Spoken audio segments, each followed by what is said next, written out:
फक्त हिरवी मिरची आणि वांगे, पण चव अशी की बोट चाटत राहाल. व्हिडिओ शेवटपर्यंत बघा. एका भांड्यात तेल घेतलं. तेल थोडं जास्त घ्यायचं आहे. मोहरी, जिरं घातलं. बारीक चिरलेला कांदा आणि हिरवी मिरची घातली. कांदा आणि हिरवी मिरची थोडी परतल्यानंतर त्यात अद्रक लसूण पेस्ट घातली. अद्रक लसूण पेस्ट परतल्यानंतर वांग्याच्या फोडी घातल्या. लाल तिखट अजिबात घालायचं नाही आहे, कारण की हे हिरव्या मिरचीतलेच वांगे आहे. आता वांगे थोडे परतल्यानंतर, थोडे तेलात मुरल्यानंतर टोमॅटो घातले.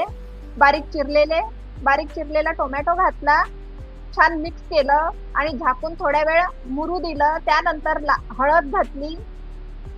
धणे जिरे पावडर घातलं. चवीपुरतं मीठ घातलं. थोडा सावजी मसाला घातला काळा आणि थोडं पाणी शिंपडलं आणि झाकून 5 मिनिटं तसंच शिजू दिलं.